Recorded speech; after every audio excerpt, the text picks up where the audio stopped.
नमस्कार, आप सभी दर्शकों का बहुत बहुत स्वागत। आप देख रहे हैं जिस टीवी। मैं हूं नेहा शुक्ला, लेकर हाजिर हूं स्ट्रेट टॉक।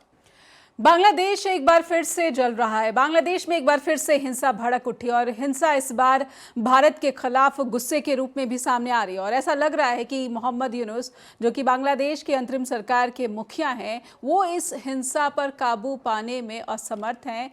और ऐसा लग रहा है कि क्या वो मूक दर्शक बनकर बैठे हुए हैं, क्योंकि ये भी खबर सामने आई है। कुछ अनुमान ये जताया जा रहा है कि जब मीडिया संस्थानों को आग के हवाले किया गया तो लगभग 25 से 30 घंटों तक पत्रकार जो है वो फंसे रहे और उसके बाद ही उनका इवैक्यूएशन, उनकी वहाँ से जो है उनका रेस्क्यू किया जा सका है। तो कुछ सवाल और कुछ फैक्ट्स हम अपने दर्शकों के सामने पहले रखेंगे, उसके बाद समझने की कोशिश करेंगे कि बांग्लादेश में ये जो हिंसा है, बांग्लादेश में इस तरीके की जो हालात हैं और भारत विरोधी जिस तरीके से प्रदर्शन और नारों का दौर देखा जा रहा है, हिंसा का दौर देखा जा रहा है, इसे कैसे देखा जाना चाहिए। बांग्लादेश में शांति की स्थिति, लोकतांत्रिक स्थिति को मजबूत बनाने की जो कोशिशें मोहम्मद यूनुस ने ये कहा था, उसके क्या जो है हालात या फिर नतीजा अभी ढाका से निकलकर सामने आ रहा है। बांग्लादेश को कौन कर रहा है आग के हवाले, सबसे पहले ये जानना ज़रूरी है। और इसी कोशिश में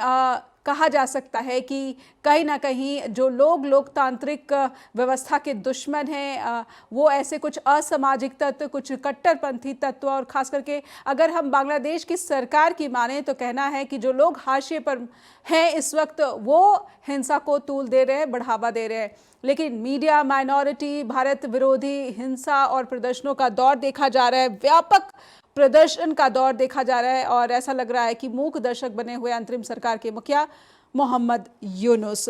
बांग्लादेश में भारत विरोधी प्रदर्शन बेलगाम क्यों है, ये ज़रूर समझा जाना चाहिए, क्योंकि जब बात मोहम्मद यूनुस की आती है तो वो कहीं ना कहीं इस क्षेत्र में इस तरफ से काम कर पाने में कि भारत विरोधी जिस तरीके से वहाँ पर बयानबाजियाँ या फिर नारेबाजी होती है, उसको लगाम लगाते नहीं देखे जाते, बल्कि कहीं ना कहीं भारत विरोधी भावनाओं को तूल दिया जा रहा है। ये भी कहा जा सकता है छात्र नेता उस्मान हादी की मौत के बाद जिस तरीके से हिंसा भड़की है, इसमें भारत और बांग्लादेश सीमा पर भी तनाव बढ़ रहा है। वहाँ पर यह भी कहा जा रहा है कि भारत और बांग्लादेश की जो सीमा है उस तरफ भी मार्च लेकर कुछ जो ग्रुप है वो निकले हैं। खास बात ये सामने आ रहा है कि भारत में शेख हसीना की मौजूदगी है, इसको लेकर काफ़ी गुस्सा देखने को मिल रहा है। क्या ये तमाम जो हालात हैं ये कट्टरपंथियों को मौका दे रहे हैं आम चुनाव से पहले, जो कि फरवरी 2026 में इसका ऐलान हो चुका है? आखिर आम चुनाव से पहले बांग्लादेश में इस तरीके से हालात कैसे बिगड़ते चले गए कि भारत और बांग्लादेश के जो संबंध है इस वक्त और भी कमज़ोर परिस्थितियों का सामना कर रहे हैं? और क्या ये कहा जा सकता है, ये सवाल पूछा जाना चाहिए कि कहीं ये लोकतंत्र के दुश्मनों की साजिश तो नहीं? हमारे साथ जो जुड़ चुके हैं, आइए उनका स्वागत कर लेते हैं। हमारे साथ जुड़ रहे हैं defence and strategy analyst major general Rajan Kochhar, हमारे साथ जुड़ रहे हैं, हमारे साथ जियो पॉलिटिक्स एनालिस्ट जुड़ रहे हैं कोलकाता से प्रफुल्ल कोलख्यान, और हमारे साथ international relations expert professor Swaran Singh JNU से जुड़ रहे हैं। आप सभी का बहुत बहुत स्वागत करती हूँ मैं। और शुरुआत में राजन सर आपसे करना चाहती हूँ। बांग्लादेश में स्टूडेंट प्रोटेस्ट, शेख हसीना का तख्ता पलट, 1.5 साल गुजर गए, आम चुनाव का ऐलान हो गया, लेकिन उसके बाद इस तरीके से हालात बिगड़ते चले गए और कुछ ही दिनों में जिसका अंदाज़ा शायद जो स्ट्रैटेजिस्ट है, डिप्लोमेट्स है, नहीं लगाया होगा। और अब आप ये जो तस्वीरें देख रहे हैं, हज़ारों की भीड़ वहाँ मौजूद है ढाका में, और यहाँ पर भारत विरोधी स्लोगन्स, नारे लगाए जा रहे हैं। और ऐसा लग रहा है कि सरकार का जो बयान सामने आया है कि वो मीडिया संस्थानों को आग जो लगाया गया उसकी निंदा करती है। एक माइनॉरिटी शख्स के साथ जिस तरीके से लिंचिंग करके उनके शव को जला दिया गया, जिस तरीके से क्रूर और हिंसा की कार्रवाई हुई है, उसकी भर्त्सना की है बांग्लादेश की अंतरिम सरकार ने, उसके बावजूद यहाँ पर स्थिति नियंत्रण से बाहर। मेजर जनरल, कैसे देख रहे हैं आप इस घटनाक्रम को? धन्यवाद नेहा जी। ये बहुत ही एक सीरियस और सेंसिटिव मामला है, और मैं इसलिए बोलता हूँ क्योंकि भारत का एक बॉर्डर का देश है जी। 4096 किलोमीटर की एक सरहद है हमारी बांग्लादेश के साथ। हमारे 5 स्टेट्स लगते हैं जी। सेंसिटिव है, और कुछ एरियाज बहुत ही सेंसिटिव है जो आपके बांग्लादेश बॉर्डर में है। स्पेशली त्रिपुरा का जो एरिया है वो बहुत सेंसिटिव है। और हम और अगर आप इसको देखें, जब पहले भी अगर आप चले जाएं तो शेख हसीना भी जब थी उस टाइम भी, इसको 90s में यहाँ पे बहुत टेररिस्ट कैंप्स हुआ करते थे, चिटागोंग हिल ट्रैक्ट का जो एरिया है। जी और शेख हसीना की मदद से ये जो सारे कैंप्स को हमने डिसमेंटल किया। दूसरा इम्पॉर्टेंट है कि आपने सिचुएशन जो ही है जी बॉर्डर के ऊपर इम्पैक्ट करने वाली है। देखिए बॉर्डर मैनेजमेंट, क्योंकि मैं वहाँ पे पोस्टेड रहा हूँ बांग्लादेश बॉर्डर पर, तो मैं आपको फर्स्ट हैंड आपको जानकारी मैं दे सकता हूँ कि काफ़ी जो बॉर्डर है वहाँ पे वो एक पोरस बॉर्डर है। मीन्स आपका आना और जाना आसान रहता है। उसमें आपकी इलीगल आपकी इमिग्रेशन होती है, आपकी ड्रग ट्रैफिकिंग होती है, आपकी ह्यूमन ट्रैफिकिंग होती है, इस टाइप की चीज़ें होती है। बीएसएफ उसको मैन करती है बॉर्डर को, और बीडीआर उस तरफ होती है। तो अब प्रॉब्लम ये आ जाती है जब बॉर्डर इस प्रकार से होता है कि आपका काफ़ी आपका पोरस भी होता है, आना जाना भी इसको लगा रहता है, तो जी एक बॉर्डर की जो रखवाली है वो बहुत मुश्किल हो जाती है। और स्पेशली जब एक मॉब और इस टाइप के लोग अगर बॉर्डर की तरफ आएंगे। और बहुत इंपॉर्टेंट आपको समझना है, देखिए आज ये लोग सड़क पे आए, क्यों आए हैं? बिकॉज बांग्लादेश में 18 महीने से एक नैरेटिव चल रहा है, जी और वो है एंटी इंडिया नैरेटिव और हेट इंडिया नैरेटिव।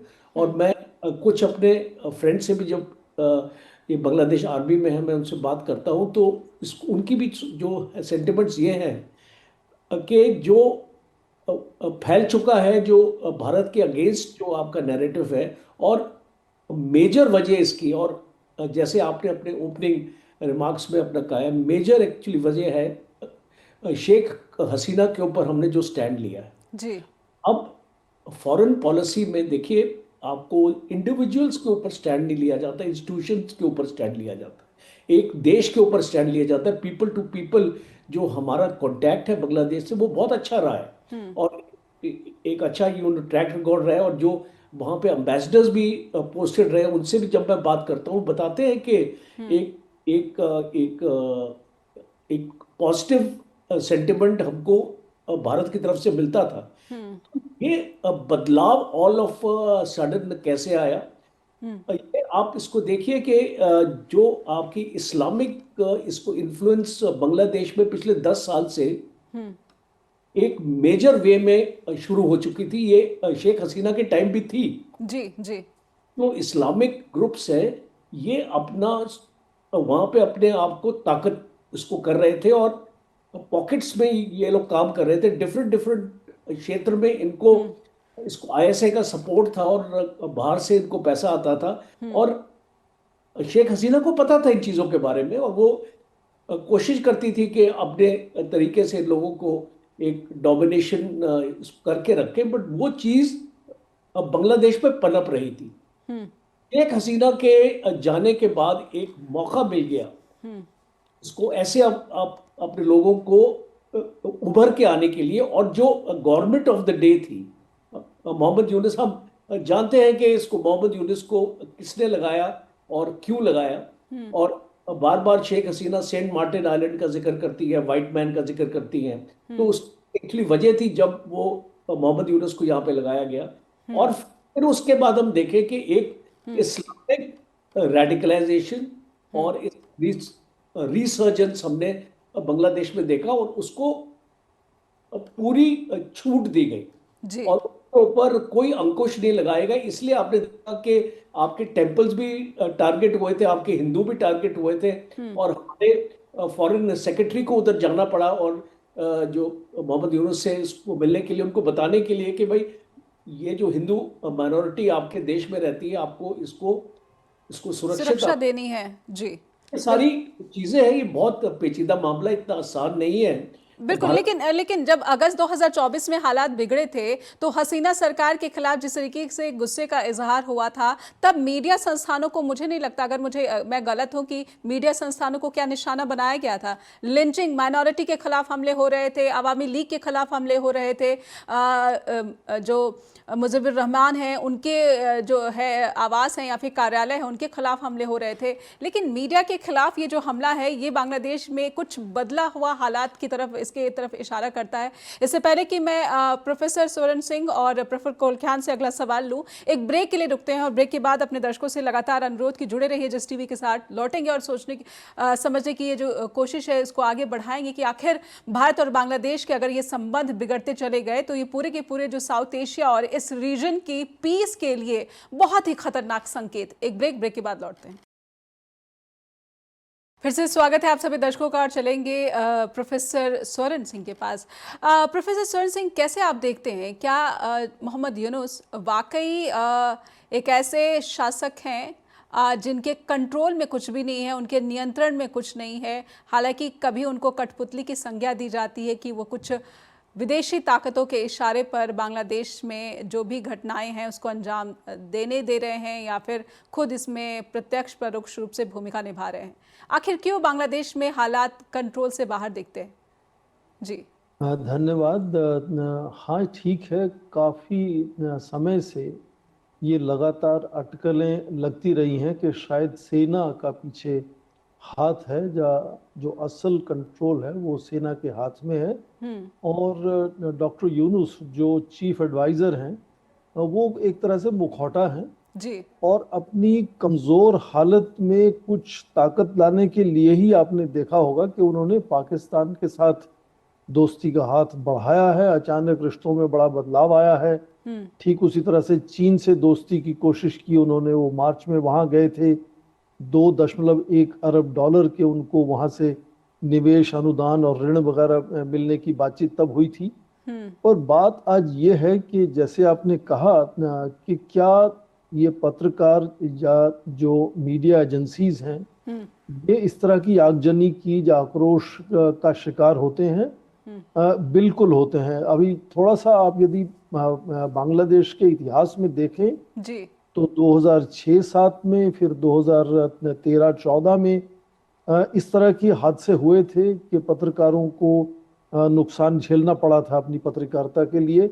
और 2006 में एक कानून बनाया था इसको लेकर बांग्लादेश ने, आईसीटी एक्ट करके, और उस एक्ट के अंदर भी सरकार ने कई लोगों को जेल में डाला था। उसको लेकर भी पत्रकारों को शिकार होना पड़ा था। तो दोनों तरफ से ये मान सकते हैं कि हमेशा से जो चाहे अखबार हो, अखबार के ऑफिस हो, पत्रकार हो, पर जो आगजनी हमने कल देखी है, जो प्रथम ऑलो और डेली स्टार के दफ्तरों में, आपने जैसे कहा भी कि 22 से 25 कर्मचारी कई घंटों तक अंदर फंसे रहे जी वो शायद चिंता का विषय है, क्योंकि इस तरह के आक्रोश के माहौल में सरकार को कुछ इस तरह के कदम पहले से ही लेने चाहिए थे कि कहीं भी, चाहे वो पत्रकार हो या दूसरा समाज के लोग हों, किसी को भी इस तरह का आगजनी का नुकसान ना झेलना पड़े।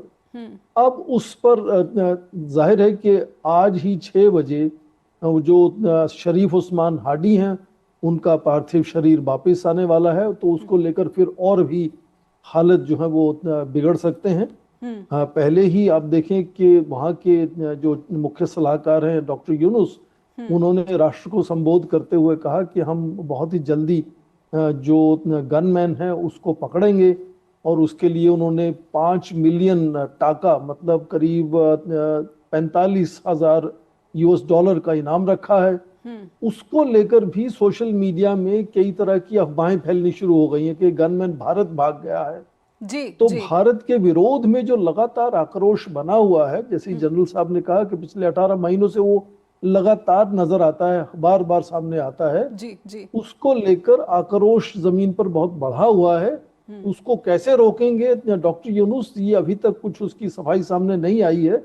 पर मुझे लगता है कि इस वक्त बहुत ही ध्यान देने की जरूरत है कि क्या ये चुनाव हो भी पाएंगे इस तरह के आक्रोश में, या फिर से चुनावों को आगे बढ़ाना पड़ सकता है। यदि इस तरह से समय से चुनाव नहीं हो पाएंगे तो और भी चिंताएं बढ़ेंगी, और उसके पीछे शायद कारण ये भी है जी। कि आप देखें जिस तरह से नेपाल में कितनी जल्दी से जो अंतरिम सरकार है उन्होंने जल्द से जल्द चुनाव कराने की घोषणा की है, उसके मुकाबले में डॉक्टर यूनुस ने इतना लंबा समय लिया है, जबकि उनका जो मैंडेट था वो साफ था कि कानून व्यवस्था बनाएं, स्थिरता बनाएं और चुनाव कराएं ताकि जो चुनी हुई सरकार है वो आए। तो वो लगातार संस्थानों में बिल्कुल अपना रिफॉर्मेशन लाने में जुड़े हुए हैं, विदेश नीति को बदलने में जुड़े हुए हैं, बांग्लादेश का इतिहास बदलने में जुड़े हुए हैं। तो वो जो रेडिकल एलिमेंट्स हैं, चाहे वो जमायत इस्लामी के हों या उनके इस्लामिक छात्र शिविर के लोग हों, तो वो जो कंप्लीट जो रेडिकलाइजेशन हो रहा है उन लोगों को शायद एक तरह से उनको काबू में रखने के लिए उनकी बात मानते हुए ये लगातार इस तरह की चीजें होने दे रहे हैं, जबकि सबसे पहले उनकी प्रथम जो उद्देश्य होना चाहिए, प्रायोरिटी होना चाहिए, वो चुनाव होना चाहिए था। चुनाव हो जाता तो मुझे लगता है कि जो चुनी हुई सरकार है वो काफी हद तक चीजों को काबू में ला सकती थी, क्योंकि इनका डॉक्टर यूनुस का कोई पॉलिटिकल बेस वहां नहीं है। वो ठीक है, उनको नोबेल प्राइज मिला हुआ है, वो अपने आप में बहुत समझदार हो सकते हैं अपने विषय को लेकर इकोनॉमिक्स पर वो क्या अच्छे राजनेता हैं, मुझे लगता है उसको लेकर अब अलग अलग लोगों ने प्रश्न चिन्ह लगाने शुरू कर दिए हैं। तो ये चिंता है कि क्या वो इस आक्रोश को रोक पाएंगे या नहीं रोक पाएंगे। बिल्कुल। ऐसे में स्वयं सर एक सवाल मैं ज़रूर पूछना चाहती हूँ, जिस तरीके से एंटी इंडिया इमोशन या फिर नैरेशन बांग्लादेश में जड़ें मजबूत बनाता रहा, चाहे इसे साजिश के तहत बनाया जा रहा है, लेकिन क्या भारत की तरफ से हैंडलिंग सही रही? कुछ दिन पहले ही भारत में बांग्लादेश के जिस तरीके से डिप्लोमेट को तलब किया गया, उच्चायुक्त को तलब किया गया, उसका भी एक भारी गुस्सा, अगर मैं एनसीपी पार्टी के लीडर्स के भाषण के जरिए यहाँ पर अपने दर्शकों को बताऊं तो बहुत ही नफरत भरे भाषण जो है वो दिए गए कि तलब कैसे कर लिया भारत ने बांग्लादेश के उच्चायुक्त को, बांग्लादेश में तो भारत के डिप्लोमेट को तो देश निकाला दे देना चाहिए। भारत की हैंडलिंग सही रही? जी देखिए, इस समय में हाँ, इतिहास में आप पीछे जाएं तो शायद जिसको हम कहते हैं ना हाइंडसाइट से आप बहुत सी चीजें देख सकते हैं जो थोड़ी सी अलग तरीके से की जा सकती थी। शायद भारत ने जो लगातार जुड़ने की कोशिश वहां के विरोधी दलों से होनी चाहिए थी वहां तक शायद नहीं की, या फिर ये कहें कि जिस तरह का ये जो सत्ता शेख हसीना की चल रही थी 15 साल से, उस पर शायद भारत ने निर्भरता शेख हसीना पर जरूरत से ज्यादा की और दोस्ती बड़ी अच्छी रही, उसके फायदे भी हुए। 2009 से 2024-23 तक 15 सालों में भारत का व्यापार बांग्लादेश के साथ 600% बढ़ा। और जैसे जनरल साहब कह रहे थे कि क्योंकि शेख हसीना ने जो सेफ हेवन्स मिलते थे हमारे पूर्वोत्तर राज्यों के इंसर्जेंट्स को वहां, जैसे मान लो हुजी हो या ATTF वगैरह हो, तो जब काबू किया तो आपस में भरोसा बना दोनों देशों का, व्यक्तिगत तौर पर नेताओं का भरोसा बना, दो समाजों का, दो आर्थिक व्यवस्थाओं का तालमेल अच्छा हुआ, तो उससे रिश्ते जरूर हैं अच्छे हुए। पर उस वक्त अब इतिहास में वापस जाकर हम कह सकते हैं कि हाँ, कुछ चीज अलग तरीके से की जानी चाहिए थी। पर किसी को क्या पता था कि भविष्य में इस तरह अचानक होगा कि 40 या 42 मिनट में भारत को ये बताना होगा कि क्या शेख हसीना भारत आ सकती हैं या नहीं आ सकती। ये किसी ने नहीं सोचा था कि इस तरह से हालात इतने बिगड़ेंगे कि सेना कहेगी कि हम प्रधानमंत्री की सुरक्षा का भी गारंटी नहीं दे सकते। वो बिल्कुल वो अपने आप में अजूबा है, पहेली है, उसमें कई चीजें बताई जाती हैं। दो दक्षिण एशिया के प्रधानमंत्री, चाहे वो पाकिस्तान के इमरान खान हो या शेख हसीना हो, बांग्लादेश की, कह चुके हैं कि उनकी सत्ता को हटाने में CIA का हाथ है, और उसमें कितनी सच्चाई है वो भी अपने आप में बिल्कुल साफ नहीं है। तो ये जो चीजें भारत को क्या अलग करनी चाहिए थी या नहीं, वो लगातार एक तरह से स्पेकुलेशन बना रहेगा। पर यहाँ तक आपने कहा कि हाई कमिश्नर को बुलाया भारत ने, उच्चायुक्त को, तो ढाका में भारत के उच्चायुक्त को भी बार बार बुलाया जाता है, उनसे सफाई मांगी जाती है, उनको बताया जाता है कि भारत क्या कर रहा है और भारत को क्या करना चाहिए। इसमें मुझे नहीं लगता है कोई किसी भी तरफ से कोई नाराज होने की उसके पीछे कोई जरूरत है। पर हाँ, ये बात अलग है कि भारत को आज बहुत ज्यादा संयम करने की जरूरत है और संयम बना हुआ है। उसी के चलते आप देखें कि विजय दिवस पर 16 दिसंबर को बांग्लादेश से मुक्ति योद्धा भारत आए, कलकत्ता में भी आए। कलकत्ता से हमारे साथ प्रोफेसर जुड़े हुए हैं, वो शायद बताएंगे उसके बारे में। तो ऐसा नहीं कि तालमेल पूरा बिगड़ चुका है, कुछ ऐसे आज भी खेमे हैं जो भारत से दोस्ती का हाथ बढ़ाना चाहते हैं, पर इतना आक्रोश जो है वो रेडिकल एक्सट्रीमिस्ट फोर्सेस का, उसके सामने ये आवाज दब चुकी है इस वक्त। पर यह साफ बात है कि जब भी चुनकर सरकार आएगी और उनको विकास की तरफ ध्यान देना होगा, तो वो समझेगी कि भारत की हिस्सेदारी के बगैर जो बांग्लादेश का विकास है वो हो नहीं सकता। जितनी परियोजनाएं हैं, हमारा निवेश है, वो लगातार फिर वापिस आएगा। अब देखें, बिल्कुल वैसे ही तालिबान के साथ हुआ। 4 साल के बाद तालिबान अब समझता है कि भारत की जो वहां परियोजनाएं हैं, निवेश है, उसके बगैर उनका वृद्धि दर आगे नहीं बढ़ेगा, समृद्धि नहीं हो पाएगी। तो चुनी हुई सरकार जब आएगी, जिसको जवाबदेही होगी अपनी संसद में अपने लोगों के लिए, जो कि मुख्य सलाहकार की नहीं है जी, तो उसके बाद, चुनावों के बाद सरकार जो बनेगी वो समझेगी कि भारत की कितनी अहमियत उनके लिए है, और तब तक शायद बहुत ध्यान से भारत को संयम की नीति अपनानी पड़ेगी, और शायद वैसी ही कोशिश हम देख रहे हैं न्यू दिल्ली से होती हुई। बिल्कुल बिल्कुल। इससे पहले कि मैं प्रफुल्ल सर से सवाल लूँ, एक छोटे से ब्रेक का इशारा हो रहा है। एक ब्रेक के लिए यहाँ पर रुकेंगे और फौरन लौटते हैं ब्रेक के बाद। फिर से स्वागत है आप सभी दर्शकों का। आप देख रहे हैं स्ट्रेट टॉक और सीधे चलेंगे प्रफुल्ल कोलखियान के पास। प्रफुल्ल सर, जब भी बांग्लादेश में इस तरीके से बेलगाम हालात दिखते हैं तो पश्चिम बंगाल भी टेंस हो जाता है। इस वक्त मैं समझना चाहती हूँ कि पश्चिम बंगाल, जहाँ पर घरेलू पॉलिटिक्स को लेकर काफ़ी ज़्यादा तनातनी या फिर डिवीज़न देखने को मिलता है, अब ये बांग्लादेश के जो हालात, और ख़ास करके जैसा मेजर जनरल ने बताया और प्रोफेसर सोरेन ने भी बताया कि सीमा पर काफ़ी जो है सेंसिटिव बढ़ जाती है, और साथ ही साथ जिस तरीके से आरोप लगते हैं कि बांग्लादेश के दुश्मनों को पनाह देता है भारत, और अब तो हादी की मौत के बाद इसे लेकर और ज़्यादा बयानबाजी हो रही है, और ज़्यादा जो अटकलें हैं अब ये तेज़ हो गई हैं, बढ़ गई हैं। कैसे देख रहे हैं प्रफुल्ल सर?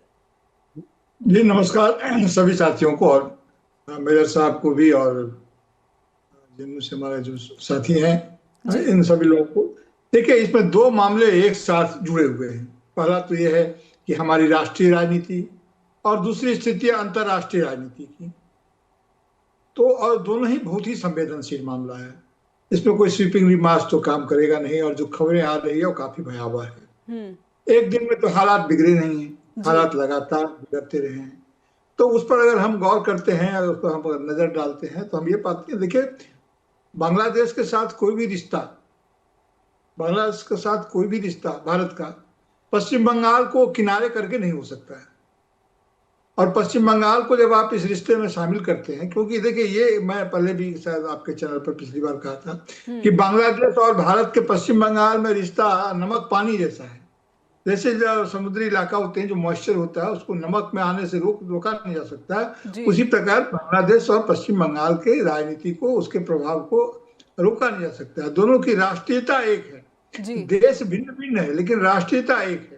और वो एक राष्ट्रीयता के कहने का असर सिर्फ ये है कि वहां जो कोई घटना घटती है उसकी हिलोर यहाँ होती है, और यहाँ जो कोई घटना घटती है उसका हिलोर वहां भी जाता है। हालांकि उसके काफी अपने अपने तरह के उसमें सेंसरशिप भी है और फिल्टरिंग भी होती है, लेकिन बावजूद इसके, देखिए, पिछले दिनों हमारे यहाँ ये समय नहीं है हालांकि घरेलू राजनीति पर बात करने की, लेकिन बिना उस पर बात किए हम इस बात को समझ नहीं सकते हैं कि बंगाल के साथ या बांग्लादेश के साथ भारत के रिश्ते में तनाव के कारण क्या है। देखिए, पिछले दिनों हम लोगों ने ये देखा कि भारत में SIR को लेकर के जिस ढंग से घुसपैठिए की बात हो रही थी, और ये घुसपैठिया और कोई नहीं, सिर्फ बांग्लादेशी कहा जा रहा था। यहाँ तक कि पश्चिम बंगाल के रहनिहारों को, जो यहाँ के बासिंदे हैं, उनके लिए भी घुसपैठिया शब्द का इस्तेमाल किया जा रहा था, बांग्लादेशी भाषा वगैरह की बात की।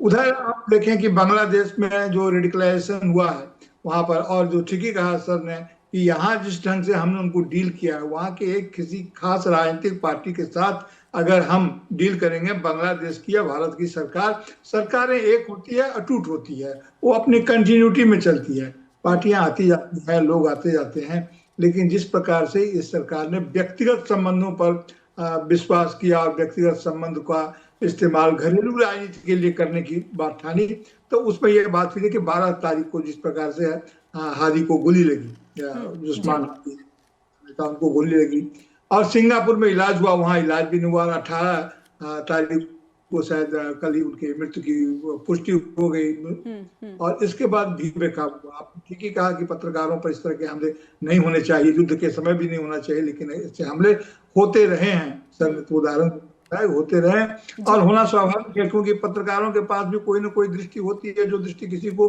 पसंद आती है, किसी को पसंद नहीं आती है। और अभी जो स्थिति है कि हमने इनको जो असलम दिया हुआ है, जो शरण दिया हुआ है, तो ये माना जाता है कि हम एक खास गुट के पक्ष में हैं, जबकि भारत की ऐसी कोई स्थिति नहीं है। अभी हमारा व्यापार तो काफी बढ़ा था और काफी घटा भी, काफी प्रभावित भी हुआ कई कारणों से। और पश्चिम बंगाल के साथ जो इनका रिलेशन है, जो अपने हमारे क्षेत्र में जिस ढंग की चीजें हो रही है, और जो हिंदू सेंटिमेंट ये खेलते हैं, अगर उधर रेडिकलाइजेशन बढ़ रहा है तो इधर भी कॉमनल या रिलीजियस पोलराइजेशन बढ़ रहा है, और दोनों में कहीं ना कहीं जाकर के कन्फ्लुएंस हो जाता है। अब देखिए दीपू दास की जिस ढंग से लिंचिंग हुई, तो उसको हम ये भी मान सकते हैं कि वो हिंदुओं पर अटैक है। मैं ऐसा नहीं मानता हूँ कि हिंदू पर अटैक है। हाँ, हिंदू उसके शिकार जरूर हुए हैं, क्योंकि वहां हिंदू मुस्लिम का झगड़ा नहीं है। अब हादी को ही देखे तो हादी को जिसने गोली मारी वो क्या था? वो कोई हिंदू था? नहीं, वो भी तो मुसलमान था।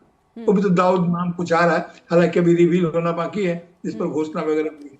रही बात कि अगर भारत में वो आ गया है तो इससे लेकर के, इस बात को लेकर भारत सरकार से बात की जानी चाहिए। भारत सरकार को काफी सतर्क नजरिए से आगे बढ़ना चाहिए। और उच्चायुक्त तो होते ही इसीलिए है, राजदूत हो या उच्चायुक्त हो, ये तो होते ही इसलिए है कि किसी भी कठिन परिस्थिति में इनको संवाद का माध्यम बनाया जाए, इनको बुला करके इनसे बातचीत की जाए, इनकी स्थिति की समीक्षा की जाए, इनसे खोज खबर। लेकिन अभी जो जियो पॉलिटिक्स है, जो जियो पॉलिटिक्स में भारत के साथ में पूरे क्षेत्रीय स्थिति में, हमारे साउथ एशिया में जिस प्रकार की अस्थिरता बनाई जा रही है, इसमें चीन का भी इंटरेस्ट है, इसमें पाकिस्तान का भी इंटरेस्ट दूसरे तरीके से है, और इसमें अमेरिका का भी इंटरेस्ट है, इससे तो इनकार नहीं किया। और जिस प्रकार, क्षमा कीजिएगा मैं जरा दूर की कौड़ी बता रहा हूँ, जिस प्रकार ये मामला पिछली बार आया था, पैसा वैसा देने की बात आई थी, खुद ट्रंप महोदय ने कहा था, अभी जो फाइलें खुल रही है उससे जो दुनिया भर में तहलका मचेगा, देर सवेर उससे भी इसका रिश्ता कायम हो सकता है कि स्थिति को इतना भयावह क्यों बनाया गया। रही चुनाव की बात, तो पिछला चुनाव जो बांग्लादेश में हुआ था वह कैसा हुआ था हम जानते हैं। और इस बार तो यहाँ भारत में जो चुनाव हो रहा है, लगातार चुनाव आयोग पर आरोप लग रहे हैं, और विरोधी पार्टियों से जिस प्रकार से अभी आपने देखा, भारत में जब पुतिन आए थे तो पुतिन जी से वहां के जो नेता, रूस के नेता, उनको यहाँ पर विपक्ष के नेता से मिलने नहीं दिया गया। तो यानी कि अगर एक तरफा रिलेशन होगा, अगर इस तरह से रिलेशंस बनेंगे, तो अंतरराष्ट्रीय राजनीति पर बहुत जबरदस्त प्रभाव होगा। और इसका पूरा प्रभाव जो जियो पॉलिटिक्स जो हम बोल रहे हैं आज, कि अपने भारत के संदर्भ में हमारा खित्ता तो पूरा उबल रहा है, और इसको शांत करने के लिए कोई आदमी है नहीं, कोई नेतृत्व उस ढंग से सक्रिय नहीं है। अब देखिए कि भारत सरकार काफी सतर्कता से इस पर काम करेगी, लेकिन मेरी गुजारिश ये है कि पश्चिम बंगाल की सरकार को विश्वास में लेकर के ही इस कदम को आगे बढ़ाया जाना चाहिए, और तभी ये सफल हो सकता है। जी बिल्कुल, एक छोटा सा ब्रेक लूँगी मैं, इसी के साथ एक ब्रेक लेते हैं। और जब बात भारत की आती है तो भारत इस पूरे रीजन में जो है एक बड़े प्लेयर के रूप में जाना जाता है, लेकिन जब पड़ोसी मुल्क के साथ ही इस तरीके से जो संबंध दिखने लगे, और ख़ास करके जिस व्यापक पैमाने पर भारत विरोधी प्रदर्शन हो रहे हैं, हिंसा हो रही है, ये भारत की चिंताओं को ज़रूर बढ़ा रहे हैं। बेशक भारत के दुश्मनों की साजिश ही क्यों ना हो, लेकिन भारत की तरफ से अपनी रणनीति का परिचय इस वक्त जो है वो ज़रूर कठिन परीक्षा से गुजर रहा है, देना ही होगा, इस परीक्षा से पास होना ही होगा। एक ब्रेक के बाद लौटते हैं। फिर से स्वागत आप सभी दर्शकों का। मेजर जनरल राजन कोचर के पास लेकर चलते हैं आप सभी दर्शकों को। राजन सर, जिस दिन हादी को गोली मारी गई 12 दिसंबर, उसके बाद भारत की तरफ से मामले की संवेदनशीलता को क्या कम आंका गया, कम गंभीरता से लिया गया? क्या ये कहा जा सकता है यहाँ पर? जी देखिए नेहा जी, इसको मामला एक दूसरे देश का है, और नॉर्मली हमारी फॉरेन पॉलिसी ऐसे रही है कि हम दूसरे देश के इंटरनल मामलों में इंटरफेयर नहीं करते। तो जब कोई इंसिडेंट होता है एक दूसरे देश में, तो उस इंसिडेंट की जिम्मेवारी उस देश की गवर्नमेंट की होती है, और जो फॉल आउट होता है उसका, वो उसकी गवर्नमेंट की रिस्पॉन्सिबिलिटी होती है उस फॉल आउट को कंटेन करने के लिए। भारत एट द मोस्ट एक एडवाइजरी, और अभी प्रॉब्लम ये है कि भारत की लीडरशिप और बांग्लादेश की लीडरशिप में कम्युनिकेशन नहीं रहा है। जब एक दो गवर्नमेंट्स के बीच में एक कंजीनियल एनवायरनमेंट होता है बात करने का, बिकॉज अभी जब भी बात होती है तो एक दूसरे के अगेंस्ट एलिगेशन ही आपको सुनने को मिलते हैं। और अगर आप मोहम्मद यूनुस को भी देखें, जिस तरीके से वो भारत का जिक्र अपना करते हैं और जिस तरीके से वो जो है आग उगलते हैं भारत के अगेंस्ट, उनका माइंडसेट, तो इसको ऐसा है कि इस भारत को भी ऐसा लगता है कि अगर हम इस आदमी से बात करेंगे तो क्या बात करेंगे। तो जब भी आप कॉन्फ्लिक्ट मैनेजमेंट को स्टडी अपना करते हैं, और खास तौर पे जो हमारे यंग रिसर्चर्स हैं जो इसको पढ़ते हैं, कॉन्फ्लिक्ट मैनेजमेंट का एक बहुत इंपॉर्टेंट असूल होता है कि आपको अपनी कम्युनिकेशन उसको अच्छी बना के रखनी है। चाइना के साथ हम अपना कॉन्फ्लिक्ट अपना क्यों कंटेन कर पाए हैं, क्योंकि कम्युनिकेशन लाइंस हमारी ओपन थी, हम आपस में बात करते थे, हमारे कोर कमांडर्स लेवल पे बात होती थी, हमारे जो एक इसको ग्रुप बना था जो सेक्रेटरीज का, उनके एक्चुअल लेवल पे बात होती थी। तो यहाँ पे हमने इसको देखा है कि कम्युनिकेशन का ब्रेकडाउन है। दूसरा, जो हमारी इंटेलिजेंस एजेंसीज जैसे रॉ को अगर आप ले लीजिए, तो वो पूरे बांग्लादेश को अच्छी तरीके से उसको फॉलो अपना कर रही है, स्टडी कर रही है, और वो एक हद तक ही एक देश में इंटरफेयर अपना कर सकती हैं, और वो अपनी हद नहीं पार कर सकती। और एक जो हमारे पैनलिस्ट हैं मेरे से पहले जो बोल रहे थे, बहुत अहम बात कही है, और वो है कि देखिए, आज आपकी अगर कल्चरल आइडेंटिटी बांग्लादेश के साथ है तो वो वेस्ट बंगाल के थ्रू जी जी, राइट राइट। आपके आपस में भी जो आपके रिलेशंस हैं, बंगालीज एक दूसरे के साथ जो रिलेशनशिप रखते हैं, वो आप देखेंगे कि वेस्ट बंगाल के लोग बांग्लादेश के साथ ज्यादा क्लोज हैं बिनस्बत आपके इसको नॉर्थ के लोगों के। तो इसीलिए ये बहुत इंपॉर्टेंट हो जाता है हम जब ऐसे लूजली टर्म इस्तेमाल करते हैं हमारे देश में कि बांग्लादेशी को निकालो यहाँ से। तो ये जो आपका सेंटिमेंट है, ये वहां के लोगों को चुभता है। देखिए, आज आपका ऑफिशियल फिगर है, आपके देश में 4 मिलियन बांग्लादेशी हैं, और आपका जो अनऑफिशियल फिगर है वो है 20 मिलियन, और 70% इस पॉपुलेशन के पास आधार कार्ड भी है और आपके वोटर्स कार्ड भी है। ये अपने दोनों तरफ से अपना फायदा उठाते हैं जी। तो ये हमारी गवर्नेंस की भी चूक है। देखिए, आप अगर अपने बॉर्डर्स को सुरक्षित नहीं रख सकते हैं और आप इस तरीके की इलीगल इमिग्रेशन, मणिपुर में क्या हो रहा है, आपका जो पूरा आपका म्यांमार, समय कम है राजन सर, मैं आगे भी सवाल लेना चाहती हूँ। मैं सर जी, सोरेन सर, मीडिया पर जिस तरीके से हमला हुआ, अब आम चुनाव होने वाले, कितना निष्पक्ष ये चुनाव हो पाएंगे जब मीडिया डरी हुई है?